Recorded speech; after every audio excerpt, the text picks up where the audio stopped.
We've added an amendment that's going to make it tough. So that kind of what you're saying about the talking points, you have to go beyond the bill. If it was so tough to begin with, why do they need to pass another amendment now that makes it a lot tougher, they say? I guess it wasn't tough enough, and they're trying to make it even tougher. Yeah, that is an interesting point. And a lot of people got caught up in that kind of mindset even before the bill was released. The Salt Lake Chamber of Commerce, an institution in my own home state, came out overwhelmingly in support of this bill. But the problem was the bill didn't exist. They were going off the talking points. And here's the problem. The talking points were wrong. The talking points proved to be grossly misleading.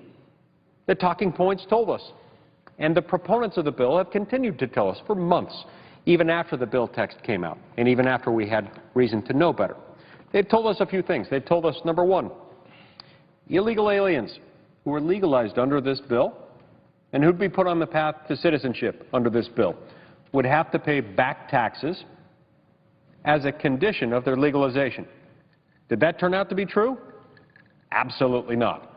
When you read the fine print, one thing's very clear. They have to pay only those back taxes that have previously been assessed by the Internal Revenue Service. What does that mean? Well, they have to be found due and owing. They have to have been assessed by the IRS. You don't have taxes assessed by the IRS if, as is often the case for someone who's been working here illegally, you're working off the books. So this is what we call an illusory promise. They offered us the sleeves off of their vest. They offered us something that didn't exist in the first place. We were also told a number of other things about this bill. We were told that there would be a lot of people who would be excluded. And yet we discovered that there are a lot of people who, even after having committed crimes in this country, even after having illegally re-entered the country following a previous deportation, which, by the way, is a felony, many of those people will still be able to get legalized and not just remain in this country and continue working, but also continue on the path to citizenship and eventually become voting citizens of this country. We were told that those people who are illegal aliens currently, who would be eligible for legalization and eventual citizenship, would not be eligible during their provisional status, during their interim status, their RPI status, as we call it under the bill, that they wouldn't be eligible for means-tested welfare benefits. Well, did that turn out to be true? No. They're still eligible, for example, for the Earned Income Tax Credit, which some have described as the most generous and largest, in some respects, means-tested program that we have. And so these things turned out not to be true. And yet a lot of people are still asking their members of Congress to support this very same legislation, not because they've read it, not because any of those promises were true, but because they're still believing the promises contained in the original set of talking points, which most people think are the bill. And that's disturbing. It is, Senator Lee. I think it's like you sell the sizzle and the steak turns out to be shoe leather. I mean, it sounds good. When they talked about it, I said, wow, that sounds good. And if it accomplished all that they promised, I'd be intrigued by that legislation. It would have a chance to get my vote. But we made a list, just like you did here, of some of the things that we were told repeatedly about this legislation. We were told it was border security first. And now I don't think anybody denies that the amnesty is the one thing that will happen. Everything else is going to promise to occur in the future. So that was not an honest and correct promise. Then it was going to be the toughest ever. Well, I would just say to you, this legislation is not as tough as the 2007 bill. And as an example, it weakened the standard of enforcement at the border from current law. That they're still debating over that and can't reach an agreement over it. But it weakens the current law standard. And as I just established earlier, it weakened the entry-exit visa system absolutely on a key and fundamental point. making the entry-exit visa system not workable, whereas today, if the administration did it properly, it would work. You just mentioned back taxes. That is a flim-flam if there ever was one. We hear that over and over again. People are going to pay their back taxes.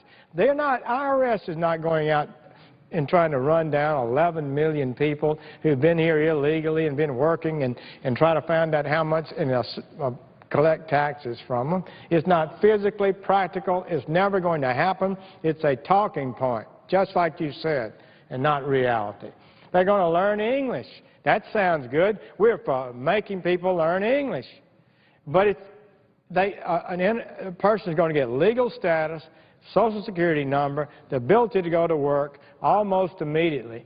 10 years later, if they haven't learned English, under the language of the bill, all they have to do is to enroll in a course. They don't have to complete the course or anything. And it only occurs when they're at the point they become legal permanent residents, and that's 10 years later. And then no welfare benefits. You just mentioned the biggest one is earned income tax credit. I offered an amendment to validate the sponsor's promise in the Judiciary Committee, if you recall, and it was voted down. So they said we're not going to have any welfare. The Congressional Budget Office, well, it's obvious. Earned income tax credit is not a tax deduction. It's a direct payment from the United States Treasury to people who qualify for this subsidy. And so that's one of the biggest ones we have, and it was still protected. And they still obtain it. And then they said it would end illegal immigration. That was a firm promise. End illegal immigration, the toughest bill ever. And the Congressional Budget Office report that came out yesterday said it would only reduce illegal immigration by 25%. I think it was the difference that we would have 7.5 million people enter the country illegally instead of 10 million people enter the country illegally over the next 10 years. I mean, how pathetic is that? So we're going to give amnesty, benefits, all of this, and we're going to promise the American people we're going to fix the broken border, and it's not there. The promises aren't there. And so we don't even see this new amendment. So now we're going to have all these agents, we're going to fix the border, everything's going to be taken care of, and we say, well, we'd like to read your bill. Last time you weren't so accurate, were you? Last time the promises weren't fulfilled in your bill. Now you're scrambling around, your bill is in big trouble, people are asking some real tough questions, you don't have answers for it, so a group comes together and they're secretly meeting over here today, they've got the toughest amendment in ever, I guess. But when do we read it? When do we see it? We were told we were going to have it at 6 o'clock. Now it's 8:30. So I'm like you, Senator. I don't think talking points are going to cut it. Don't you think the power is in the legislation and not in talking points? Yes, yes. And you know, Senator Sessions, this is one of the most galling aspects of this entire debate and of what we've had today, is that as this amendment has been being crafted behind closed doors in secret, we've had dozens and dozens of amendments that are written, that have been filed, that have been prepared, some of which are now pending before the Senate. And yet, have we had a chance to vote on those today? No. We're told we've got to wait for the Corker Amendment, which isn't even written. So those of us who have been working on this for months and months and months and have written our own amendments and have aired them publicly and allowed our constituents and people throughout the country to view our amendments, we're shut out. We're shut out and we're shut down, and we're told that we don't get a vote on them because we got to wait for the Corker Amendment. That doesn't seem fair to me. It doesn't seem just. Now, let's look around the room. It's not as though this place is jam-packed with people. It looks like we've kind of been abandoned. A few hours ago, we had all of us here. We were ready to vote on those amendments. We could have had a lot of votes. We were told to expect votes. I was hoping to have votes on mine. I had a very important amendment that I wanted to get a vote on. It was a vote on an amendment to make sure that that 40% of the border that is owned by the federal government could be accessed by our own Border Patrol agents so that they can do their jobs. You referred earlier to a problem that we've had with our law enforcement personnel being told they can't do their jobs. Well, this is one of those many instances where they can't. You know, 40% of our border is owned by the federal government. I'm sympathetic to this because 2/3 of the land in my state is owned by the federal government, and it's terrible because we can't access most of that land. We can't even walk on that land without saying, "Mother, may I?" And most of the time we have to walk on. It's like a sand trap on a golf course. You have to walk in with a rake behind you, rake your way in, rake your way out, and ask permission for everything you do. The border is kind of the same way. The federally owned areas of the border, we've got huge stretches of the border, 40% of it where they can't enforce the law because it's owned by the federal government and there are environmental laws that prohibit these Border Patrol agents from doing their jobs. Now, it would be one thing if that actually protected the environment, but it doesn't. Because what happens is those same areas, those same environmentally sensitive, federally owned areas that illegal immigrants most prefer when they choose to cross into this country. So what do we have? Well, we've got a long trail of litter and environmental destruction in the areas where they cross through illegally. This is just one of many amendments that have been filed that are already written that we could have and should have been voting on, and we haven't been.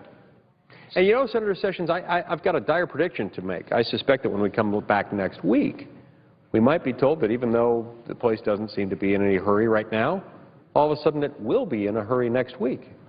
So much so that I fear we'll be told we've got to pass this bill now.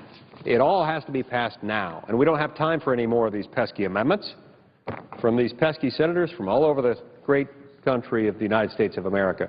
We've got to pass this now. Well, we've had time to vote on other amendments, and we've squandered that opportunity. Or we've had it squandered for us. You and I and a number of others have been ready to vote on our amendments, amendments that have been prepared for a long time, amendments that have been aired for the public to view for a long time. We haven't been allowed a vote, and I've got a problem with that. Well, it's going to be that way, it does look like, because we've been talking to try to find out what the plan is and what kind of process that we can use to go forward. But the ability to get amendments does seem to be slipping away. And there are a lot of excuses and reasons, but all I would say is we're getting ready to vote on a huge, important bill that would change immigration law in America. The American people deserve to have their representatives fix it and make it better if they can.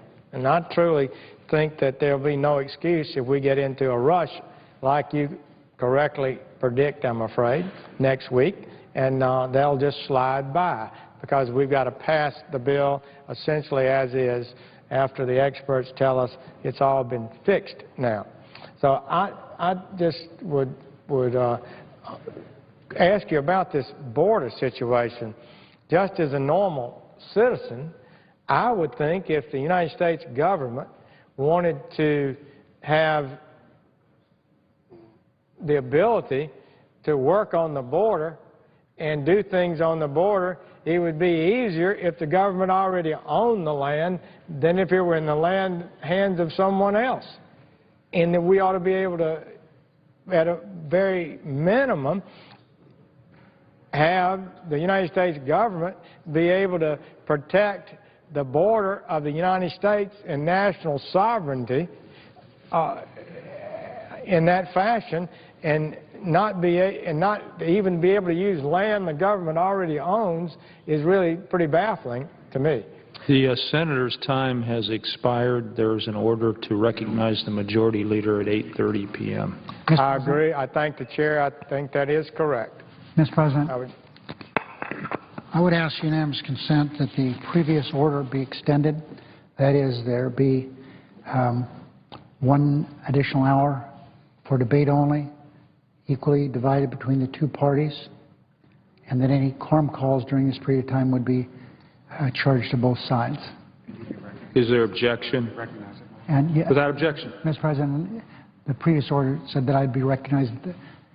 That time ran out, and so that would be the case now.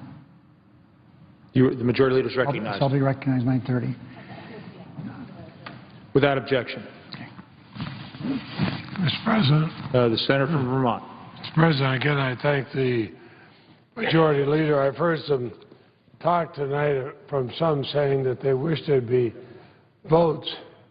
You know, I've finally given up handing long lists to the Republican side of amendments we were prepared to vote on, both Republican and Democratic amendments. Each time that was rejected. Most of them were amendments with no controversy. Republican and Democratic alike would have been accepted. And I think back to the debate we had in the Senate Judiciary Committee, where we actually voted on amendments. We brought up 140 or so. All but 2 or 3 passed with bipartisan votes. A couple dozen, actually more than that, about 40 Republican amendments passed with bipartisan votes. And yet when we came here on the floor of the Senate, my friends on the other side, time and time again, object to bringing up amendments that would pass unanimously, both Republicans and Democrats. I suppose where in one case we have some who don't want any immigration bill, and others are probably waiting for a cloture vote. Mr. President, I suggest, excuse me, I suggest you have to quorum and ask the time be equally divided. That is the order. The clerk will call the roll. Mr. Alexander.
I note there were...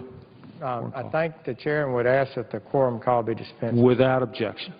Mr. President, we've got another hour later now to get this magic amendment that we've been waiting for. It's going to cause us all to be able to sleep well tonight. Everything is going to be taken care of if the Hoeven-Corker amendment is blessed. And apparently they're running people in the secret room trying to get them to sign up to vote for it and vote for final passage and promising them some corn, I guess, Louisiana Purchase or something, to try to line them up and get the system done. But I would indicate that this side had agreed to about as many as 16 amendments earlier. And as this exciting new super amendment came along, it does seem like that what's happened is the train jumped the track.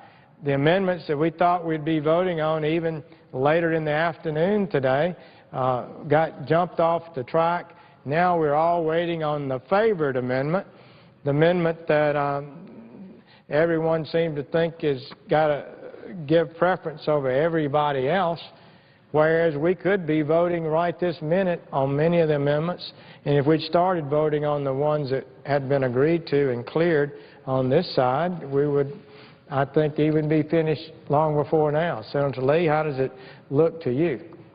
Yeah, it certainly would have been the case that had we started voting even earlier today, I think we could have gotten through the list. I was surprised by what our friend from Vermont said a few minutes ago, suggesting that Republicans had somehow held up all of this. My understanding is that last night we were close to a unanimous consent agreement on a proposal to bring some 16 amendments to the floor for a vote. We were getting closer and closer to that, and it was at that point when the senior senator from Louisiana came to the floor and demanded that all of this cease unless or until such time as 27 amendments that she was pushing forward not only be brought to the floor for a vote, but be passed by unanimous consent. This was a rather unusual request from what I could tell. I'm still a new senator. I've only been here 2.5 years, but it seems to me to be something that doesn't happen very often.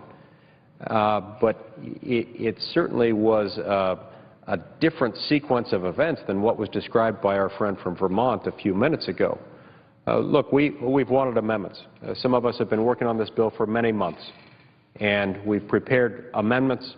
We've had those amendments. We've made them available to members of the public for a long time so that they could be reviewed.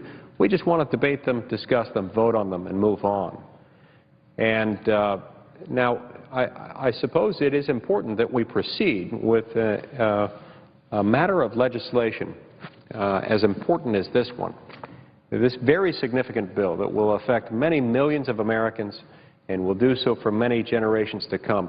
It is important that we proceed with all deliberate speed, meaning we proceed just quickly enough, but not so quickly as to blow past important opportunities to consider every option, every possible amendment that needs to be brought forward. And so perhaps it's with that in mind that we've suspended things a little bit, we've slowed things down a little bit to wait for this one amendment. I still don't understand why we couldn't have been voting on other amendments, amendments that were already written, amendments that are already written. But still, just the same, if this is what we need to do and the place doesn't appear to be in any hurry, well, we can do it that way. I take that, I hope I can take that with some encouragement as an encouraging indication that this is how we're going to proceed on this bill because it's so important, and that's perhaps some indication that next week we'll still be able to vote on other amendments, amendments that preceded the Corker Amendment in time and in preparation, that we'll still get votes on those. Because if we're willing to wait this long for one amendment that's just being written now, we ought to have those other votes on other amendments that were ahead of it in time, that were filed previously, that were made public much earlier. I think the Senator's making a valuable point. I don't believe that there's any justification for the process stopping today. I would say it's convenient. It's convenient to say, well, to the press and to the American people, a big development has occurred, everything's on hold. we're going to move this amendment, it's going to fix everything that you're concerned about. That's part of the drive, the vision, the message being put out here. I suspect a number of senators, maybe in the majority party particularly, felt like they didn't want to vote on these 16 amendments. Some of them would actually make the bill work better. Some of them have some tough law enforcement provisions in them, tough in the sense that fair and will work and actually tighten up this system that's so out of control, and they didn't want to vote on those amendments. And so I'm sure maybe they complained to the distinguished majority leader and others, but all I know is that we were moving along. People were saying from the other side, let's get some votes, and I said, I'm ready to vote, let's vote. And so agreements were being reached, and all of a sudden it stopped. And one favorite amendment, that's what we're all focused at today, and I just agree with you that somehow all of us are supposed to be equal in this body. And one senator is not supposed to be better than the other, and we all ought to be able to come to the floor and offer a legitimate amendment, debate it, and get a vote.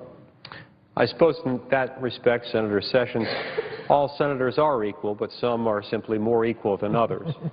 And it's a disturbing thing that happens from time to time when we discover that the equality that is supposed to serve as the hallmark of this institution, it's supposed to separate it from the House just down the hall from us and from other legislative bodies throughout the country and throughout the world. Perhaps that's faded a little bit in our public consciousness. Perhaps that's faded a little bit in the way it actually operates. But it shouldn't be. We ought to be able to restore it. We ought to be able to focus on the real pressing needs of this country. You know, immigration reform is something that I think every one of us can agree needs to happen. There's not one member of this body, at least not one that I'm aware of, that doesn't want real, robust immigration reform. Nor do I believe there's one member of this body that would dispute that there is a real opportunity for broad-based bipartisan consensus when it comes to immigration reform. The best way, I think, that we could achieve that is to start in those areas as to which there is the most broad-based bipartisan consensus. I have yet to meet a single senator or a single representative from either political party who is willing to say, for example, we don't need to bolster border security. Maybe such a senator, maybe such a representative exists. If that is the case, I have yet to meet that senator or that representative. I have yet to meet a single senator or representative from either political party, by the same token, who has said we don't need to update and modernize our legal immigration system. We don't need to review our visa programs, which, as I've said before, are sort of stuck in the Buddy Holly era. These are things that we need to do, and I think we could pass bills dealing with each of those. And I think we could pass both of them with overwhelming bipartisan consensus. And so that begs the question, why then would you want to wrap those up and tie them up with the single most controversial element of immigration reform, which deals with a pathway to legalization and citizenship? Why do you suppose that's so important, Senator Sessions, that we move directly to that? Well, it does raise a question, and it's really not been properly discussed. And I believe you're making reference to the citizenship path. Is that what you said? I've given a lot of thought to it over the years. In 2007, it was discussed, and I reached a serious conclusion. Other people might disagree. This is what I concluded. I concluded that after 1986, when every benefit the nation could give was given to people who came here illegally, and it didn't work, and we had even more people come, and the enforcement never occurred, that really a great nation like the United States, who is in a position to allow somebody legal status in that country, is not required to give every single benefit to somebody who comes illegally as somebody who comes legally. And in fact, I believe it's very important, as a matter of principle, that the United States say, based on our experience in 1986, you come to the United States lawfully, we'll allow you to have a path to citizenship, Your children born here, they will be citizens. But if you don't come lawfully, now we might agree out of compassion, out of concern, allow you to live here the rest of your life and work and give you a Social Security card and allow you to benefit in America, but you don't get everything. You don't get every honor this nation can give if you didn't follow the law when you came here. I think that's a legitimate as a matter of principle, as a matter of fairness, as a matter of the Constitution and law. And so that's where I am on that subject. And perhaps it's for that reason that for many people, the pathway to citizenship component of this bill is perhaps the single most contentious issue. I don't think there is any issue that even comes close to it in terms of its ability to divide Americans along partisan lines or along other ideological lines than the pathway to citizenship. Makes me wonder why then it's so important for us to pass this all in one bill. Why do we need a single 1,000-page bill? Why can't we pass this in steps? Especially when we come to an understanding of the fact that if we do it in the proper sequence, much of the problem will be easier to resolve. Much of the problem will be more amenable to a more clear solution. Many of those among us who are undocumented are here in an undocumented state not necessarily because they want to become citizens, not necessarily because they want to live here in perpetuity. In many instances, I'm told, a lot of these people are here year in and year out because they're afraid that if they leave and go home, they won't be able to get back in. But if we had updated and modernized our legal immigration system, if we could do that, if we could get those laws implemented, I suspect a lot of those people would choose to be able to go back home to their home countries, be with families, loved ones, knowing that the next time they wanted to come back to the United States to work, they'd have a fair shot at doing it, that there would be a clear pathway for them to apply for some kind of legal status coming into this country to work for a time. And if they had greater certainty that they'd actually be able to get back in, perhaps they wouldn't choose to remain here year in and year out. And at that point, we might have a different circumstance on our hand. Rather than 11 million people, perhaps the number would be different than that. I'm not sure. But one thing I do know is that if there is one way to make it more difficult to enact immigration reform, if there is one way to make it less likely that we'll have broad-based bipartisan consensus for immigration reform, the one way to do that, the one way to ensure that it's going to be as contentious, as partisan, as difficult as possible, is to fold it all into one. Put it in a 1,000-page bill and say you've got to take all of it. You've got to take every bit of it. All of it, or you get none of it. Now, we're told in this town all the time, you've got to compromise.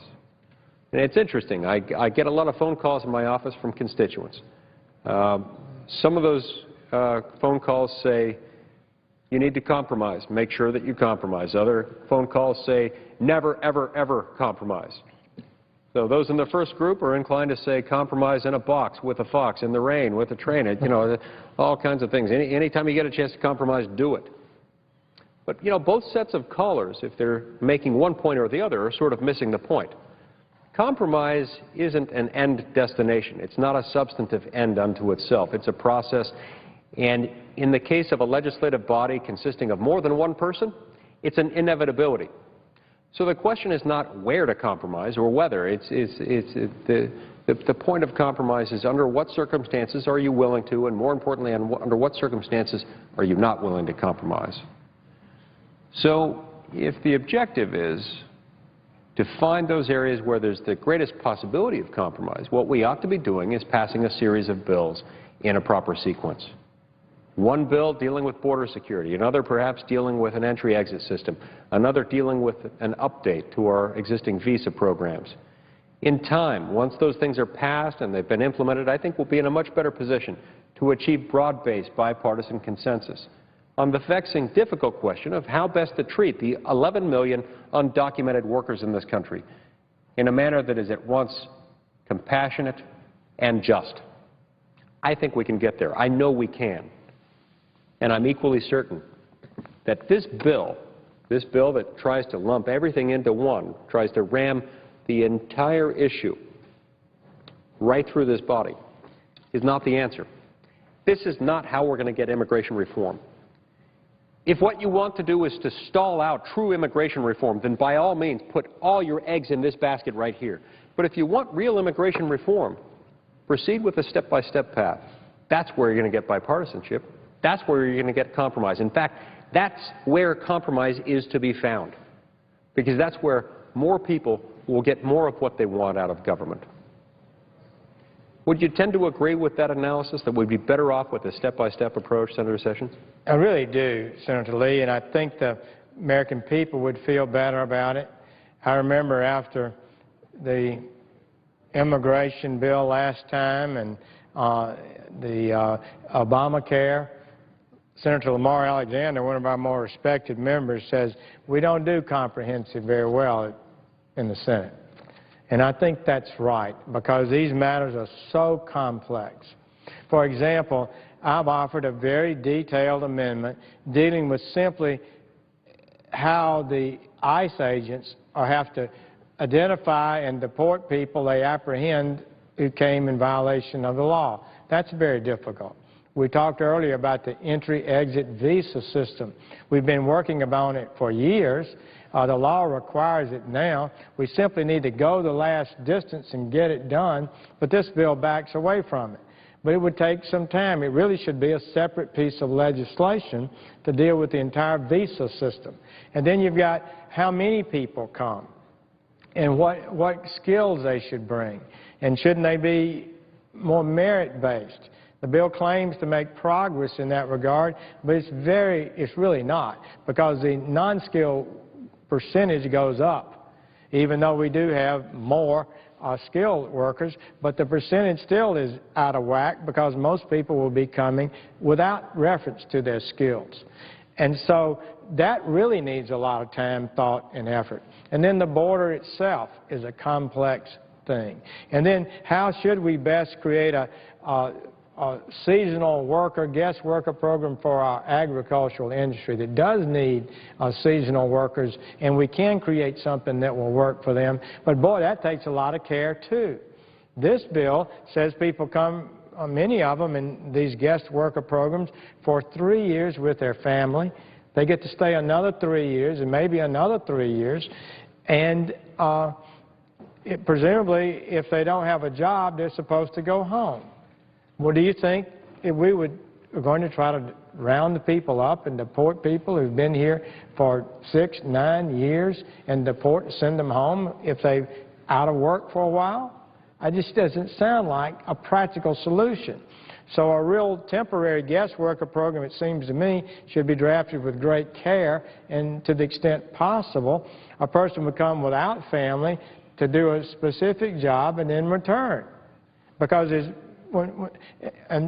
so there's lots of other examples in the bill that should have fundamentally separate pieces of legislation, thoughtfully considered, with law enforcement officers participating, economists being considered, and studies being conducted to see how the best way to serve the American interest is. And that should be our goal, the serving legitimate national interest of America, including security. And that could be a subject of another. A bit of it is how to enhance our national security from terrorists and other dangerous people who would enter the country. You know, it's interesting. When I have individuals and groups come through my office telling me that they'd like me to support this bill, I ask them, of course, why. Inevitably, they'll point to, usually just one or two of the countless provisions in this 1,000-page bill.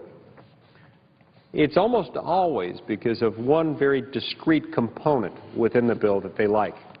Perhaps they like the high-skilled visa reform. Perhaps they like the low-skilled visa reform.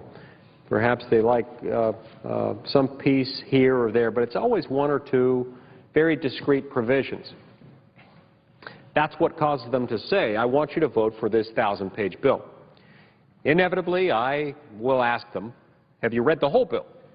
If you haven't read the whole bill, have you at least studied the whole bill? Have you studied each of the constituent parts? Have you studied the implications of all the other provisions that you'd be asking me to vote for?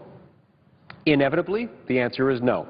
It's an unqualified, unapologetic no, and in many cases it's a no that is uttered in a way that makes me realize they haven't really even considered the question. I don't fault them for that. Their job is not to legislate. Their job usually is to advocate. In many instances, these are lobbyists. In other instances, they're citizen groups who are just expressing their opinion, and they've got every right to do so. But my job is to legislate.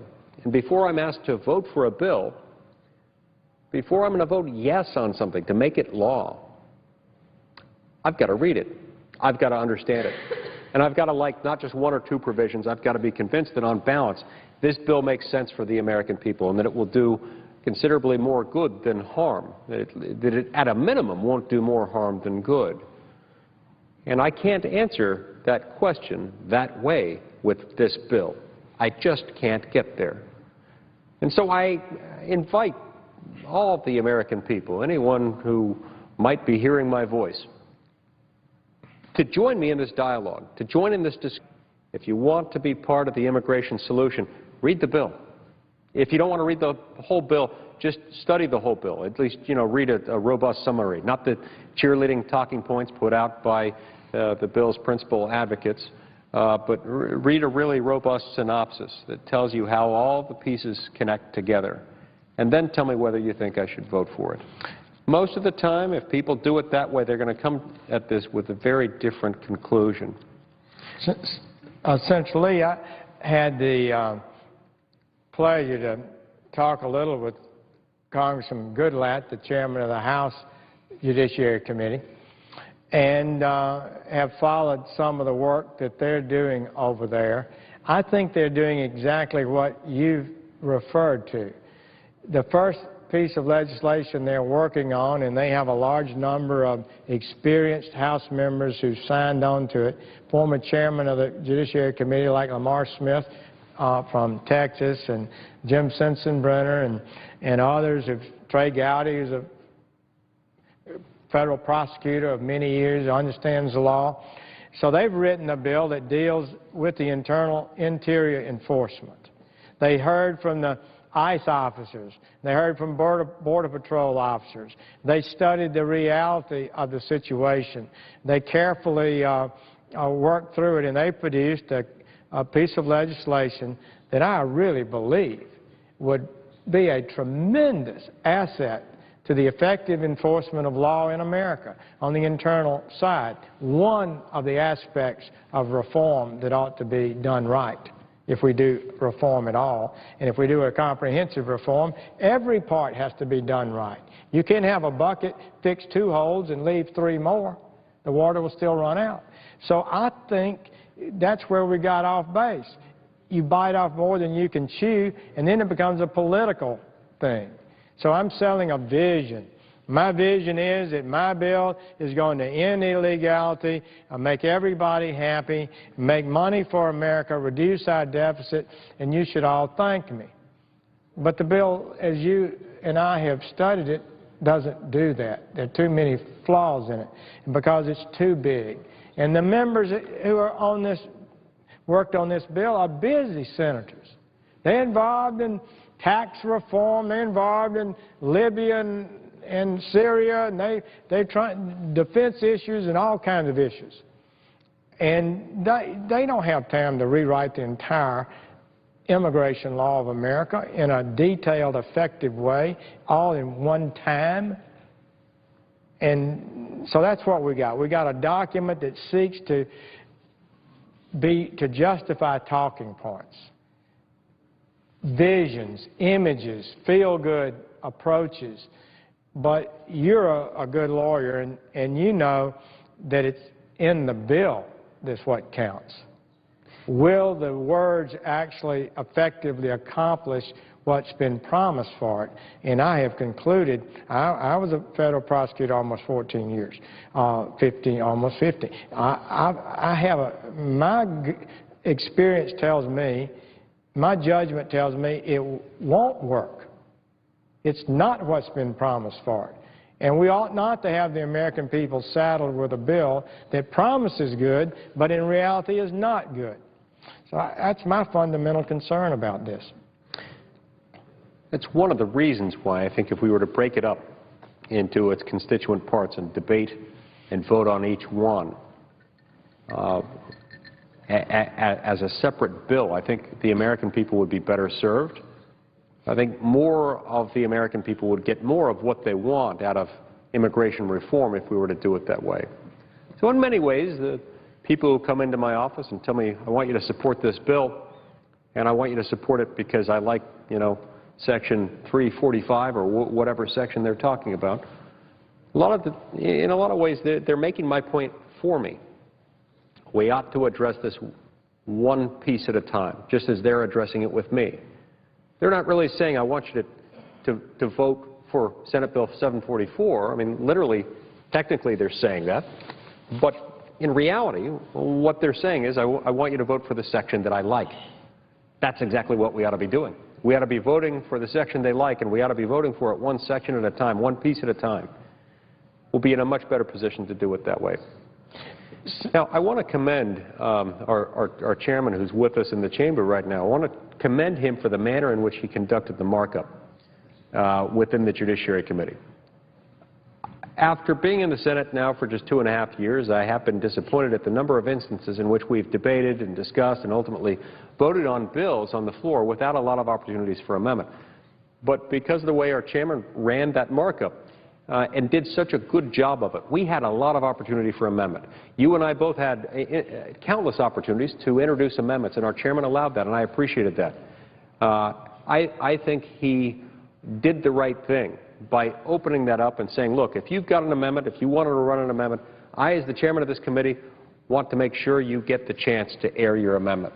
And I think that's the way things ought to work here. It's not the way things have been working here. And yet, perhaps we can take some hope in the fact that since things have really slowed down today, they've slowed down for, about 12 hours now, for this one single amendment. Perhaps that's an indication that our friends in the majority are willing to slow down and give this the time that it needs to make sure that we all have adequate time for our amendments. At a minimum, perhaps not to give this much time to all other amendments that somebody wants to run on the fly, but at a minimum it ought to mean that we get enough time to vote on all those amendments that were prepared before the Corker Amendment came to be an issue. And yet I fear, Senator Sessions, I worry a little bit that it might not mean that.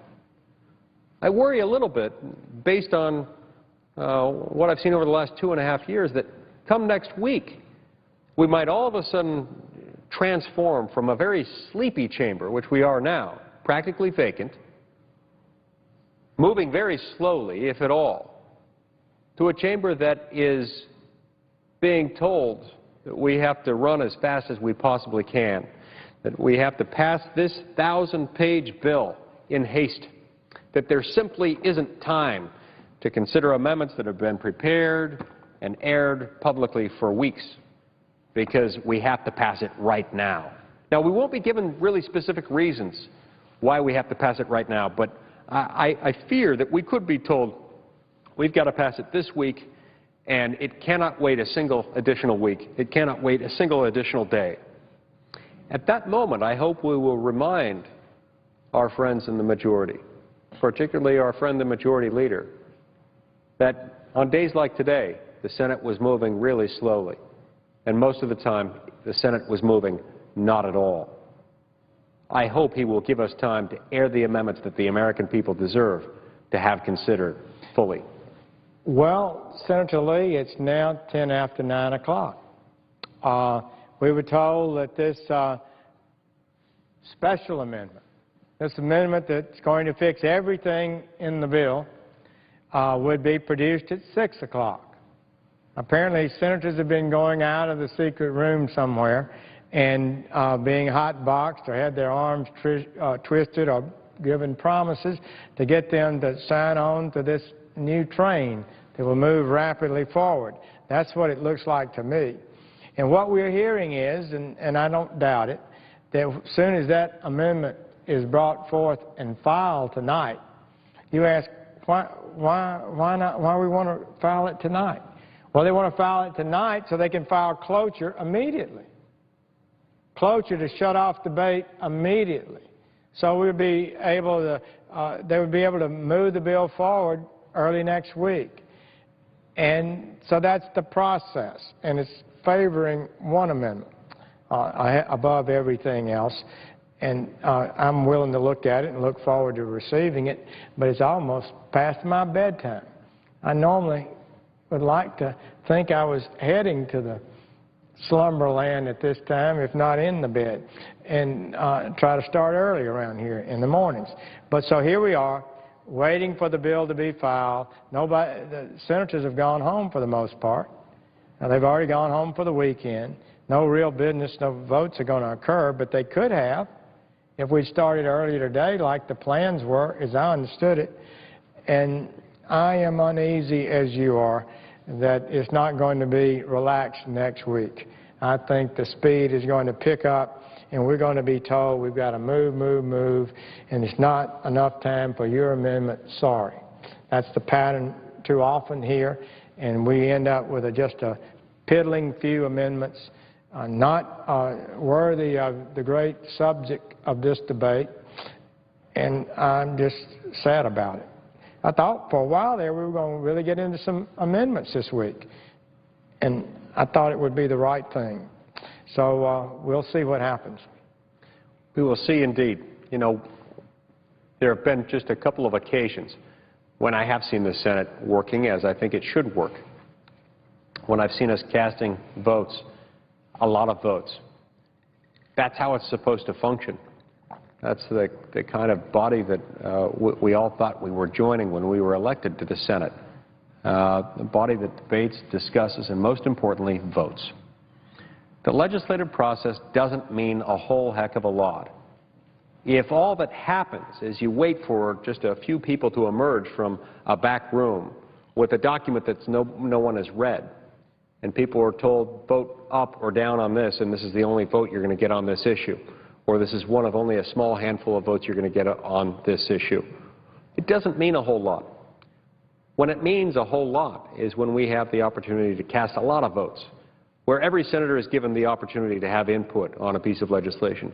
Every senator is given an opportunity to speak, to express his or her mind, to express the views, the concerns, the needs of his or her respective constituents from around the country. That's when it means a lot. Remember just a few months ago when we were discussing the budget resolution. We stayed here all night. We stayed here until about 5:30 in the morning, as I recall, casting vote after vote after vote. It was exhilarating. It was refreshing. It was necessary. I thought, this is a republic. This is how a republic is supposed to operate. People are put on record. You know, our constituents have a right to hold us accountable. It's become the mood of the leadership, really on both parties, to protect members from tough votes. Members say, oh, in that 16 amendments you're talking about, I've got 2 of them. I don't want to vote on those because I'll make somebody mad back home. But we're paid to vote. We're paid to be representatives. We're paid to be accountable. The American people ought to be able to hold us accountable. And if we don't vote, they have a difficult time knowing what we're actually doing up here. And they have a difficult time of holding us accountable, as they have a right to do in a democratic republic where elections count, and they need to be able to judge us before they re-elect us or vote us out of office. And I think this is a big part of this trend to avoid voting, to protect members. Now, Senator McConnell, who's a very experienced senator who loves the Senate, used to always say that the burden of the majority was you have to move legislation. You have to actually move bills. And that means you've got to subject the bill to amendments on the floor, and your members have to vote, and they have to be held accountable. And there's no avoiding it. That's what you have to do. The majority has a responsibility, if they're going to be a leader and actually change the country and advance their agenda, they have to bring legislation to the floor. And traditionally, then you were subject to debate, criticism, and amendment. And we've curtailed that in a way I don't think is healthy for the republic, as well as making the legislation itself better, which can occur with votes and amendments. So I think you're raising some valid points there. Thank you, Senator Sessions, and I think it's an important observation you make that in so many ways this practice that you've described, a practice that results in minimizing rather than maximizing the number of votes we cast, has as its ultimate objective not the enhancement of the finished legislative product, but instead the perpetual protection of incumbency. Now, we were not chosen by our constituents just to come here and stay here for as long as we possibly could. We were chosen by our constituents to come here and to make law, and to make the law as good as we could possibly make it, to improve it to the greatest extent of our ability, regardless of the consequences to us personally. It's interesting what you said just a few minutes ago. We're paid to vote. In a very real sense, I think that's right. Wouldn't it be interesting if we were literally paid according to how many votes we cast? As a lawyer, you're probably familiar with what may well be anecdotal, but some have suggested that one of the reasons why certain types of contracts in olden times were so long is that sometimes lawyers were paid not by the hour, but by the word in a contract. And sometimes as a result, the form contracts, the vestigial remains of which persist to this very day, were so long, was because lawyers were trying to maximize their fee for the contract that they were writing up.